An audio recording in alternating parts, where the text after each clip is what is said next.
ఈరోజు మనం సాధారణ వడ్డీ సింపుల్ ఇంట్రెస్ట్ టాపిక్ మీద డిస్కస్ చేద్దాం. సింపుల్ ఇంట్రెస్ట్ టాపిక్లో మనం డిస్కస్ చేసే ముందు కొన్ని ఇంపార్టెంట్ టాపిక్ చెప్తాను, గుర్తుపెట్టుకున్నామా. మనం ఇక్కడ కూడా ఎటువంటి ఫార్ములా స్విచ్ చేయం. అందరికి తెలుసు సింపుల్ ఇంట్రెస్ట్ ఫార్ములా ఏమి ఉంటుందమ్మా, ఎస్ఐ అంటే సింపుల్ ఇంట్రెస్ట్. దీన్ని ఎలా చెప్తారంటే పీటీఆర్ డివైడెడ్ బై 100 అనే ఫార్ములా యూజ్ చేసుకుని చేస్తాం యాక్చువల్గా. అవునా కదా, ఈ ఫార్ములా యూజ్ చేసుకుని చేస్తాం. కానీ ఈ ఫామ్లో మనం ఇక్కడ డెఫినెట్గా యూజ్ చేయం. ఎందుకంటే డైరెక్ట్గా ఎస్ఐ అంటే ఎంత పర్సంటేజ్ మనకు కావాలి, అసలు ఎంత పర్సంటేజ్ కొనుక్కోవాలి, ఎంత పర్సంటేజ్ సింపుల్ ఇంట్రెస్ట్ ఎంత పర్సంటేజ్ ఉంది, లేదా ఇది ఎంత పర్సంటేజ్ అంటే ఆ విధంగా కొనుక్కుంటాం. అర్థమైందా? అసలు ఎంత పర్సంటేజ్ ఉంది, అదేనమ్మా, అసలు ఎంత పర్సంటేజ్ ఉంది, దాని తర్వాత మనం ఇది ఎంత పర్సంటేజ్ కొనుక్కోవాలి. అంటే దీన్ని బట్టి మీకు ఏమర్థమవుతుంది, పర్సంటేజ్ టాపిక్ అనేది మనకు రావాలన్నమాట. పర్సంటేజ్ టాపిక్ అని మనకు కావాలి. ఇప్పుడు ఫర్ ఎగ్జాంపుల్ మనకి సింపుల్ ఇంట్రెస్ట్ అని 36% మనకు కావాల్సి వచ్చింది అనుకో, అదేనమ్మా, 36% మనకు కావాల్సి వచ్చింది అనుకోడు. 100% అనేది ఏమవుతుంది, ప్రిన్సిపల్ అసలు వాల్యూ అవుతుంది. 100 నుంచి 136% వాల్యూ కనుక్కుంటారు అనమాట. ఈ విధంగా డైరెక్ట్ వాల్యూస్ చేస్తాం అనమాట. అంతేగాని మనం సింపుల్ ఇంట్రెస్ట్ అనగానే మనం పీటీఆర్ డివైడెడ్ బై 100 వేసుకొని, పి అంటే ఇక్కడ ప్రిన్సిపల్ అని, టైం అంటే టీ అంటే టైం అని, ఆర్ అంటే రేట్ ఆఫ్ ది ప్రిన్సిపల్ అని, దాని తర్వాత బై 100 వేసుకొని ఈ ఫామ్లో మనం యూజ్ చేయము. ఎందుకంటే ఈ ఫామ్లో యూజ్ చేసుకుంటే వెళ్తే మనకు టైం అనేది ఎక్కువ అయిపోద్ది అనమాట. అదేనా మన కాంపిటేటివ్ ఎగ్జామ్లో మనం ఎంత తక్కువ టైంలో ఎన్ని ఎక్కువ క్వశ్చన్ చేస్తాం, అప్పుడే మనం ఎగ్జామ్ అనేది సక్సెస్ అవుతాం. ఇంకా మనం చూసుకుంటే ఇక టాపిక్ వెళ్ళిపోదాం. ఇక్కడ నేను ఫామ్లో చెప్పట్లేదు, ఫామ్లో యూజ్ చేయట్లేదు, నేను డైరెక్ట్గా సమ్స్ ఏ విధంగా చేయాలి, అసలు ఈ పర్సంటేజ్ అంతా మనకి ఎంత పర్సంటేజ్ కనుక్కోవాలి అంటే పర్సంటేజ్ టాపిక్ మీద బాగా గ్రిప్ ఉండాలన్నమాట మనం చెప్పుకునే విధంగా చూసుకుంటే. ఇక్కడ ఫస్ట్ క్వశ్చన్ చూసుకుంటారమ్మా, a man took a loan from a bank at the rate of 12% per annum at the simple interest. After 3 years, he had to pay 5,400 as interest. The principal amount borrowed by him was. అంటే question ఏంటంటే, ఒక వ్యక్తి ఉన్నాడంట, అతను ఏం చేశాడమ్మా, ఈ టుక్ ఏ loan from A bank, ఒక bank నుంచి అతను 12% రేట్కి అనమాట, అర్థమైందా, 12% రేటుకి అతను తీసుకున్నాడు. అర్థమైందా, ఎంత తీసుకున్నాడు అంటే ఎంత తీసుకున్నాడు మనం చెప్పాల. కానీ ఇక్కడ ఏం చెప్పాడు క్వశ్చన్లో, 12% రేట్ మీద తీసుకున్నాడు. ఎన్ని సంవత్సరాలకి, పర్యాణం అంటే ఒక సంవత్సరానికి 12% తీసుకున్నాడు. అట్ ది సింపుల్ ఇంట్రెస్ట్, ఇక్కడ మన కాంపౌండ్ ఇంట్రెస్టా సింపుల్ ఇంట్రెస్ట్ అనేది చూసుకోండి. ఇక్కడ మనం చూసుకుని సింపుల్ ఇంట్రెస్ట్ అనమాట. ఏం చెప్పాడు, ఆఫ్టర్ 3 years ఈ హ్యాడ్ టు పే 5,400 రూపాయలు. అంటే అతను ఏం చేసాడు, 3 సంవత్సరాల తర్వాత అతను 5,400 రూపాయలు పే చేశాడంట. దేని కింద, ఇంట్రెస్ట్ కింద. అప్పుడు ఏం చేయమన్నాడు, the principal amount borrowed by him was, అతను తీసుకున్న వడ్డీ అసలు ఎంత అనేది క్వశ్చన్ అన్నమాట. ఇక్కడ మనం చూసుకోవాలంటే first of all rate of interest ఎంత ఉంది, 12% ఉందమ్మా. ఇది 12% ఎన్ని సంవత్సరాలు, యానం చెప్పాడు. కానీ ఇతను 3 సంవత్సరాలకి అనమాట, అంటే ఆఫ్టర్ 3 yearsకి అతను 5,400 పే చేశాడు. అంటే 3 సంవత్సరాలకి అతను వడ్డీ పే చేశాడు అనమాట. అంటే ఏంటి, 12% రేట్ మీద, అంటే 12 into 3 ఎంతమ్మా, 12 into 3 అంటే 36% అనమాట. ఇక్కడ చెప్పాడు నీకు 3 సంవత్సరాల తర్వాత ఎంత పే చేశాడమ్మా, 5,400. అంటే 36% అనేది 5,400 అంటే మనకేం కనుక్కోమని, అసలు ప్రిన్సిపల్ ఎంత అంటే అసలు అనేది ఎలా ఉంటుంది, 100% అనమాట. అసలు ఇప్పుడు కూడా 100% ఉంటుంది. 100% వాల్యూ అంతా మనం కనుక్కోవాలి. ఇక్కడ చూసుకుంటేనమ్మా 36 అనేది ఇక్కడ 5,400లో 150 టైమ్స్ క్యాన్సిల్ అయిపోద్ది డైరెక్ట్గా, అర్థమైందా. ఇంకా మనం మిగిలిందమ్మా ఇంకేం లేదు, క్యాన్సిల్ చేసి ఏమైనా ఉందా, ఏం లేదు. అంటే మిగిలింది ఏముంది, 100 into 150. 100 into 150 అంటే ఎంతమ్మా, 15,000 అనమాట. అంటే మనకేంటి, అసలు వాల్యూ 15,000 మనకు వచ్చేసింది. అంటే ఆప్షన్ 4 కరెక్ట్ అనమాట. ఈ విధంగా చేస్తాం అనమాట. అంతేగాని మనము పీటీఆర్ డివైడెడ్ బై 100 ఈ ఫార్ములా మనం యూజ్ చేయము. ఇక్కడ యూజ్ చేస్తే మనకు టైం సేవ్ ఎక్కువ తీసుకుంటుంది. మనం ఏం చేస్తామంటే సేమ్ చెబుతున్నా, ఎన్ని సంవత్సరాలు తీసుకున్నాడు, 3 సంవత్సరాలు, ఎంత రేట్ మీద, 12% మీద. అంటే మొత్తం ఇది ఎంత పర్సెంటేజ్, 36% అనమాట. ఆల్రెడీ మనం చెప్పాడు 3 సంవత్సరాలు అతను పే చేసిన అమౌంట్ ఎంత అంటే 5,400. అంటే ఈ 36% అనేది 5,400 అవుతుంది. మనల్ని ఏం కనుక్కోమని, ప్రిన్సిపల్ అసలు కనుక్కోండి. అసలు ఎప్పుడు కూడా 100% అనమాట. ఎప్పుడు కూడా అసలు అనేది, ప్రిన్సిపల్ అనేది 100% వాల్యూ అనుకోవాలి. ఆ విధంగా 100% వాల్యూ మనం తీసుకురావడం జరిగింది.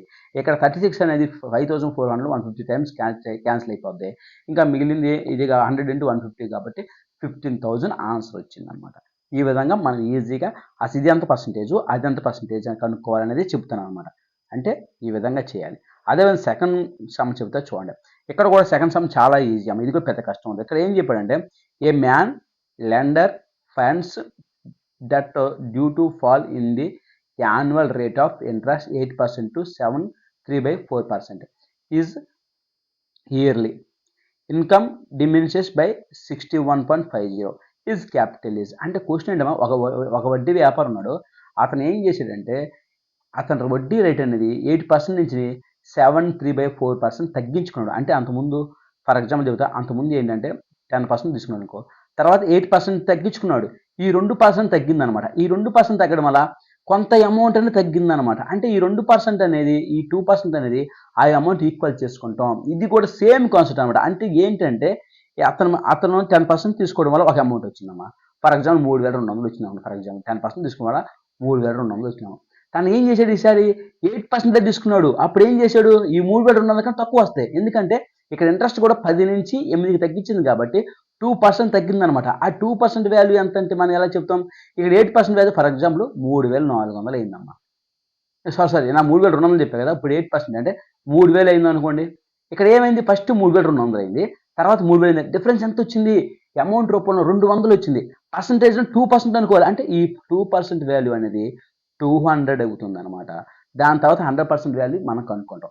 సేమ్ ఇదే కాన్సెప్ట్తో మనం ఇక్కడ ఏం చెప్పాడంటే, ఫస్ట్ ఆఫ్ ఆల్ అతను తీసుకునే అమౌంట్ ఎంత అంటే 8% మీద తీసుకున్నాడు. దాన్ని ఏం చేశాడు, 7.3/4% తగ్గించాడు అనమాట.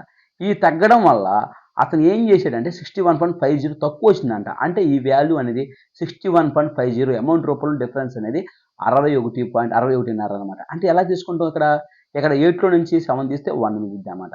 ఇంకా ఏంటి 3/4 అనమాట. 3/4 మైనస్ చేస్తాం. మనం ఇక్కడ చెప్పుకుండా గుర్తుపెట్టుకున్నామా, 3/4 అంటే పైన 4 కింద 4 అంటే ఈక్వల్ అనమాట. కానీ పైన ఎంత ఉందో 3 ఉంది, కానీ ఎంత తగ్గింది, 4 కింద దానికంటే 1 తగ్గింది అనమాట. ఆ వాల్యూ తీసుకుంటాం. అంటే 1/4% వాల్యూ అనమాట. 1/4% వాల్యూ అనేది ఎంత, ఇది 61.50 అవుతుంది. 1/4% 61.50 అంటే మనకు 1% కావాలి. 1% కావాలంటే ఈ 4 అనేది ఇటు పక్క తీసుకువెళ్తే 1% వాల్యూ వస్తామట. అంటే 61.450 అంటే 61.50 ఇంటూ 4 వేసుకుంటే 246 వస్తుంది. మనకి 1% వాల్యూ వచ్చింది. మనం ఏం కనుక్కోమన్నాడు, ఈజ్ క్యాపిటల్. ఈజ్ క్యాపిటల్ అంటే ఏంటి, ప్రిన్సిపల్. అసలు మొత్తం ఎంత అంటే 100% వాల్యూ మనం కనుక్కోవాలి. అంటే ఇంకేంటమ్మా, 1% వాల్యూ 246 అయితే ఈ ఇంటూ 100 చేస్తాం. 246 ఇంటూ 100 చేసి ఎంతమా, 246 పక్కన 2 సున్నాలు పెట్టుకుంటాం. అంటే 24,600 రూపాయలు అనమాట. ఇక్కడ మనం చూసుకుంటేనమ్మా ఆప్షన్ 3 కరెక్ట్ అనమాట. ఈ విధంగా చేస్తాము ఈ క్వశ్చన్ అనేది. Very very important. అస్సలే ఎటువంటి ఇబ్బంది పడవలసిన అవసరం లేదు, ఈజీగా చేసేయచ్చు. మనకు క్వశ్చన్ అర్థం చేసుకోవాలి, అదేవిధంగా పర్సంటేజ్ టాపిక్ మీద గ్రిప్ ఉండాలి. అప్పుడు ఈ క్వశ్చన్ అనేది చాలా చెప్పాను కదా, పర్సంటేజ్ టాపిక్ అనేది నేర్చుకుంటే ఎన్ని టాపిక్స్ అన్నీ కూడా ఈజీగా ఉంటాయో.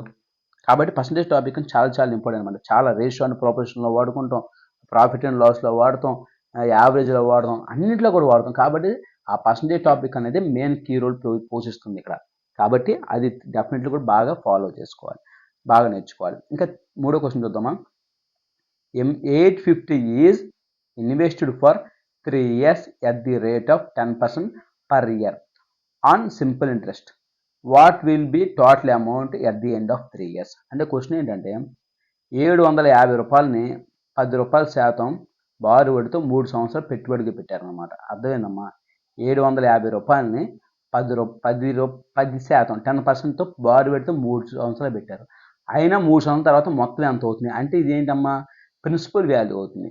అర్థమైందా, 850 రూపీని 850 రూపాయలని ప్రిన్సిపల్ అయితే దీన్ని ఏం చేశారంటే 10% మీద పెంచారు. ఎన్ని సంవత్సరాలు, 3 సంవత్సరాలు అన్నమాట. అంటే మొత్తం మీద అంటే ఏం చేయాలి, ప్రిన్సిపల్ ప్లస్ సింపుల్ ఇంట్రెస్ట్ మొత్తం కలిపితే ఎంత వాల్యూ వస్తుందో మనం కనుక్కోవాలి అనేది క్వశ్చన్ అన్నమాట. ఇక్కడ మనం చూసుకుంటున్నామా, రేట్ ఆఫ్ ఇంట్రెస్ట్ ఎంతమ్మా, 10%. ఎన్ని సంవత్సరాలు ఇస్తున్నాడు, 3 years. అంటే ఎంత అవుతుందమ్మా, ఇక్కడ మనకి ఎంత అవుతుంది, 30% అవుతుంది. అంటే మనం ఇక్కడ ఏంటి 850 అనేది అసలు అనేది కూడా ఎప్పుడు 100% అనమాట. అంటే 100% వాల్యూ అనేది 850 అవుతుంది. ఏం కనుక్కోమన్నాడు, ప్రిన్సిపల్ ప్లస్ సింపుల్ ఇంట్రెస్ట్ రెండు కనుక్కోవాలి. ఇంట్రెస్ట్ 30%, ప్రిన్సిపల్ అని 100%, రెండు కలిపితే ఎంతమ్మా 130% వాల్యూ మనం కనుక్కోవాలి.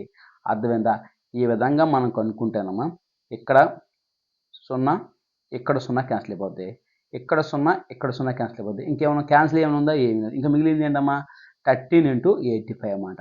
13 × 85 క్యాల్కులేట్ చేస్తే 1105 అని గుర్తుపెట్టుకోవాలి. ఈ 1105 అని చెప్పేటప్పుడు కూడా చాలా చాలా ఈజీ అనమాట.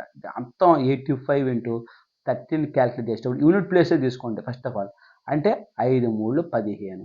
అంటే ఒకట్ల స్థానంలో 5 వస్తుందని గుర్తుపెట్టుకోవాలి. ఒకట్ల స్థానంలో 5 వస్తుంది ఏది అని చూసుకుంటే మనకు 2 ఆప్షన్లు ఉన్నాయి, 4 కానీ 2 కానీ, ఈ రెండిట్లో ఆప్షన్ ఉంది. ఒకవేళ ఒకే ఆప్షన్ ఉందనుకోండి డైరెక్ట్ పెట్టేసుకుంటాం 4 అని, లేదా 2 అని, ఏదైతే ఒక ఆప్షన్ ఉందో ఆ ఆప్షన్ పెట్టుకుంటాం. కానీ కొన్నిసార్లు ఈ విధంగా కూడా చేయొచ్చు, లేకపోతే మొత్తం కూడా మల్టిప్లై చేసుకోవచ్చు. ఈజీగానే ఉంటుంది, పెద్ద కష్టమే ఉండదు అనమాట. మన యూనిట్ ప్లేస్ అనేది ఎక్కువగా పెద్ద పెద్ద సమ్ క్యాల్కులేట్ చేసేటప్పుడు యూనిట్ ప్లేస్ చూసుకోండి, ఆ విధంగా చెక్ చేసుకుని పెట్టేసేయండి. పెద్ద ఇబ్బంది ఏమి ఉండదు అనమాట. ఓకేనా? ఇవి ఈరోజు నాకు ఇంపార్టెంట్ క్వశ్చన్స్. నెక్స్ట్ క్లాస్లో కొన్ని ఇంపార్టెంట్ క్వశ్చన్ ముందుకు వస్తాను. ఫస్ట్ ఏంటో మై ఛానల్. ఓకే అండి, బాయ్. ప్రతి ఒక్కరు కూడా ఫాలో అవ్వండి.